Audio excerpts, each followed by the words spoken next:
Every summer, I see the same horrifying videos. Dogs desperately hopping across pavements because the ground is burning their feet. Dogs locked inside cars while their owners disappear into the supermarket for just 5 minutes. Some survive, some don't. And every year I ask myself the same question. Have we become completely clueless about what our dogs are enduring? So today I'm going to experience it for myself. I'm going to sit in a supermarket car park in direct sunlight, and for the duration of this episode, I'm locking myself inside my car, wearing this full fake fur coat, because unlike me, dogs don't get to take theirs off. Also yesterday, I got to walk barefoot on concrete, baking in the midday sun. Because while we enjoy the comfort of shoes, we expect our supposed best friends to walk on surfaces that can literally burn their feet. So today, I'll explain exactly why heat kills dogs, how to recognise heat stroke, what to do if it happens, and what the law says if you find a dog trapped inside a hot car.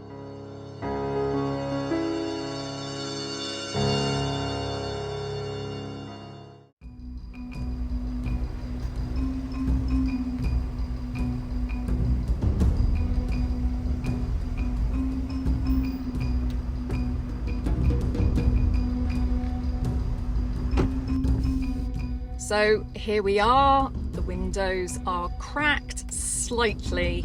I've got no drinking water. My camera crew are nowhere to be seen if I become too hot. However, I simply unlock the door. A dog cannot. Every summer, rescue organisations and emergency services respond to dogs trapped inside hot vehicles. Some owners genuinely believe leaving the windows open a crack is enough. Others think they'll only be a few minutes. But parked cars act like greenhouses. The sun pours through the glass, the heat becomes trapped, and the temperature inside climbs astonishingly quickly. Meanwhile, your dog is sitting there in a permanent fur coat, unable to understand why you've disappeared, unable to escape, just getting hotter and hotter until eventually their body starts to fail. The brain begins overheating, internal organs start to fail. This isn't simply being hot, this is heat stroke. And without immediate treatment, heat stroke can be fatal.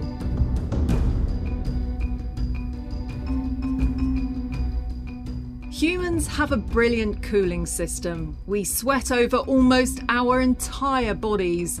Dogs don't. So what happens when you leave your dog?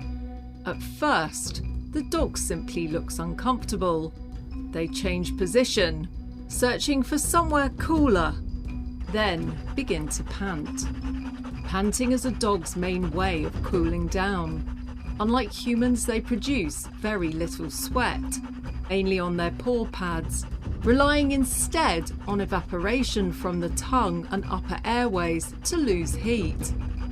But as the temperature inside the car continues to rise, that cooling system begins to fail. The dog is now trying to cool itself by breathing air that is almost as hot as its own body. The panting becomes faster and more desperate. The heart races, pushing blood towards the skin in a final attempt to release heat. But inside a sealed car, there's nowhere for that heat to escape. With every breath, the dog loses more water. Dehydration develops, saliva thickens, and the blood becomes more concentrated, making it harder for oxygen to reach vital organs. As the core body temperature approaches 40 degrees C, heat stroke develops.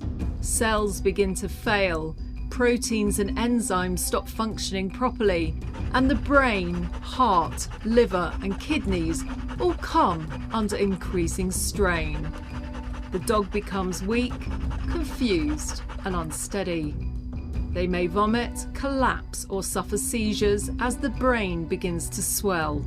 The lining of the intestines can become damaged, allowing bacteria and toxins into the bloodstream, triggering widespread inflammation and dangerous blood clotting disorders. Without immediate cooling and emergency veterinary treatment, multiple organs can fail, and heat stroke can quickly become fatal. Even dogs that survive may be left with permanent damage to the brain, kidneys, or liver. Okay, hi everybody. Okay, so I have just turned the aircon off, the engine is off. Fucking hell, it's 33 degrees out there and I'm in a full coat. I've literally just turned it off. It's absolutely boiling in here already. I put my chair back slightly to give myself a little bit more room because already this is unbearable. Unbearable. Oh my God. Okay. So I've got this with me. Okay, and at the moment it's reading 42 degrees in here. Can you see that? 42 degrees. Oh, fuck. This is boiling. Right, so imagine you've just gone shopping. You've literally just gone in. How long is the minimum shop? 15 minutes, 20 minutes? I've been in here, that says 1 minute. Oh, I can't bear it already. Oh, God. Just imagine you're in Florida as well when the temperatures are way hotter than this, or you're in Palm Springs and you do this to your dog. That's way hotter. I've not afforded myself any water either because generally when people leave their dogs in the car, they don't give them any water either. So, yeah, I'm just going to sit here and explain to you why it's very serious that you leave your dog in hot cars and how you can kill your dog by doing it.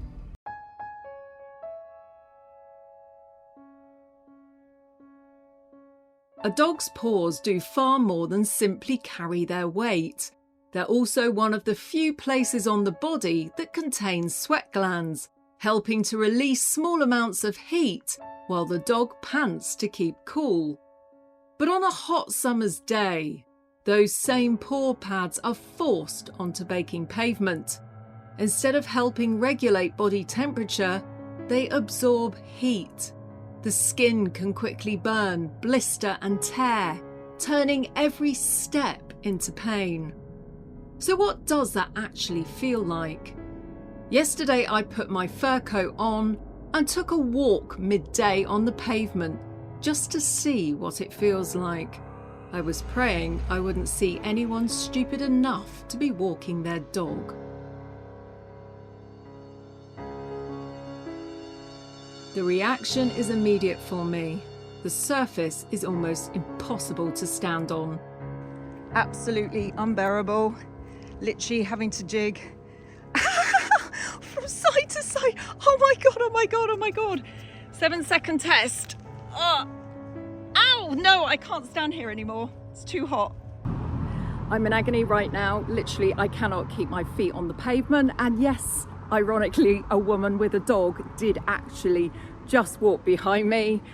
The pavement is absolutely scalding. In order for me to stay on this pavement, I'm having to change from one foot to the other. I'm on my balls of my feet and I just have to keep changing. This would do serious damage to your dog's feet. Absolutely, absolutely no walking on asphalt, even in the United Kingdom. It's about 1 o'clock in the afternoon today. Absolute scalding. Yet every summer, countless dogs are expected to walk across pavements just like this.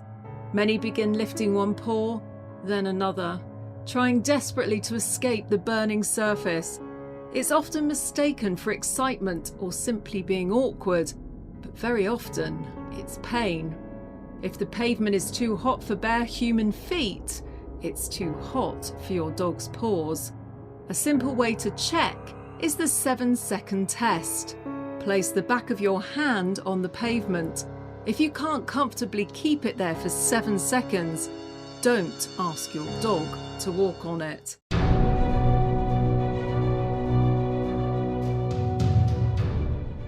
Here's something I hear every summer.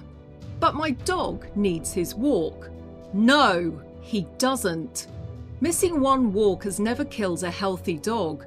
Heatstroke has. Burned paws have. If your dog really needs exercise during warm weather, change where and when you walk. Head to dense woodland where the trees create deep shade and keep the ground far cooler than open roads, pavements or fields. Natural woodland paths are usually much gentler on paws, and if there's a safe stream or shallow water nearby, many dogs will appreciate the opportunity to cool themselves. Walk early in the morning before the ground has heated up, or later in the evening once the sun has gone down. And wherever you go, always carry fresh drinking water. Don't wait until your dog is desperately thirsty. Offer small drinks regularly, and if you're planning a longer walk, take a collapsible bowl so they can drink comfortably. Remember, exercise isn't the only way to tire a dog. Hide treats around the house, teach a new trick, play scent games. Mental stimulation often tires a dog far more than a dangerous walk in extreme temperatures ever will. Your dog won't know it missed today's walk. It will only know whether it felt safe or whether it suffered.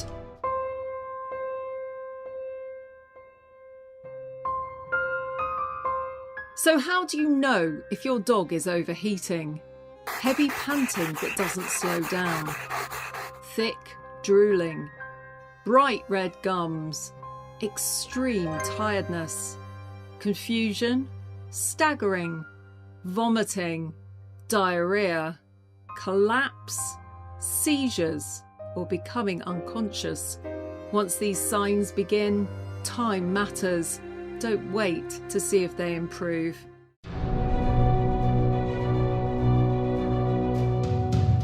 If you suspect heat stroke, every minute counts. Move your dog immediately into the shade or somewhere cool. Start cooling them down straight away, using plenty of tap water. Do not use ice or ice-cold water. Extreme cold can constrict blood vessels in the skin, reducing heat loss and slowing cooling. It may also trigger shivering, which generates even more heat. Don't cover your dog with wet towels. Towels trap a layer of warm, humid air against the body, reducing evaporation, the very process that helps cool your dog. They can also quickly warm up themselves, acting like insulation rather than helping remove heat. Instead, continuously pour or spray cool water over the dog's entire body, paying particular attention to the belly, groin, armpits and paws, while keeping air moving over the wet coat with a fan or open windows to maximise evaporative cooling. Offer small amounts of fresh water if your dog is fully conscious and wants to drink, but never force them. Then head straight to the nearest veterinary practice. Even if your dog seems to recover, heat stroke can continue causing damage to the brain, heart, liver and kidneys long after their temperature has started to fall. Every dog with suspected heat stroke should be examined by a vet. Wouldn't it be funny if somebody was going by and they thought I was a dog sitting in my car? And then they just go and send the police to come round and break me out of my own car. Okay, so I brought a backup iPhone and I'm on that now, but I don't know how long that's going to last. Just to let you know that the other one overheated. I've been in the car now for 10 minutes and I've started sweating, which is a human advantage. Of course, we get to sweat. I'm sweating underneath this coat and it's helping to cool me down. I'm sweating on my face, it's helping me cool down. A dog cannot sweat through their skin, they only can sweat through their feet and they can pant, which helps a little. But the temperature in here is terrible. It's about 12:30 midday, right at the hottest point of the day. And yeah, I don't know how much more I'm gonna last or how long this phone is gonna last for, because this phone might pack up soon as well.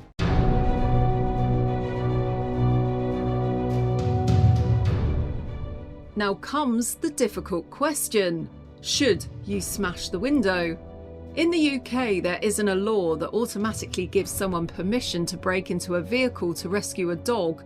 The first thing you should do is assess the situation. Is the dog heavily panting, collapsed, unresponsive?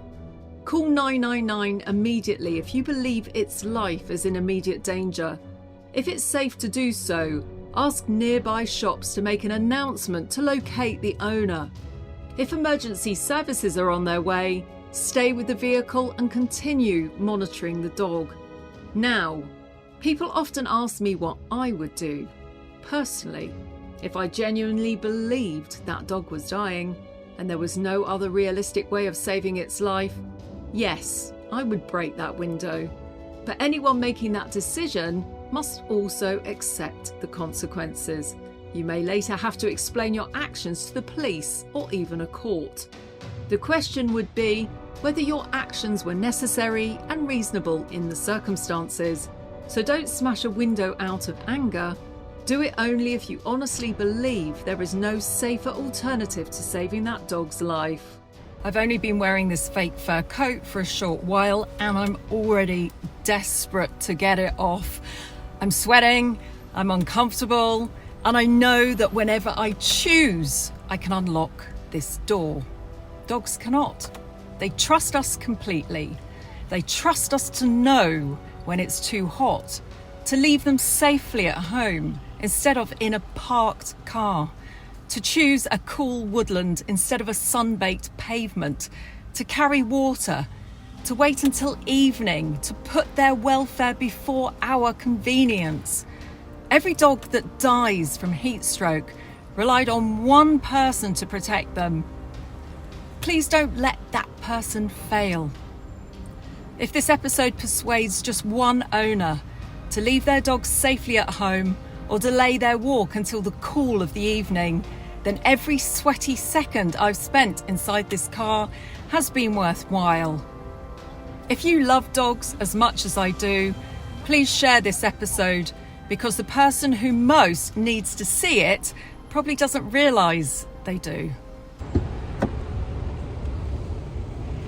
Well, I've had to get out of the car. I can't stand it. I've been in there 20 minutes. I couldn't believe it.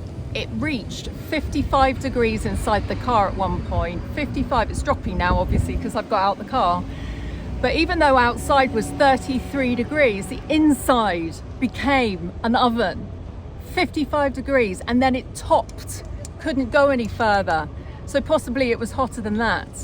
And this is what your dog has to go through every time you leave it in the sun, in the heat, and you go shopping.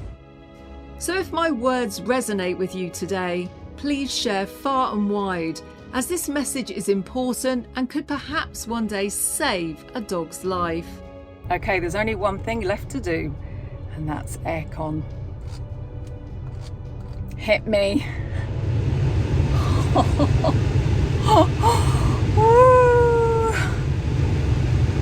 Thank goodness for aircon. Later that evening, I came down with heat stroke and had to stay in bed for 24 hours.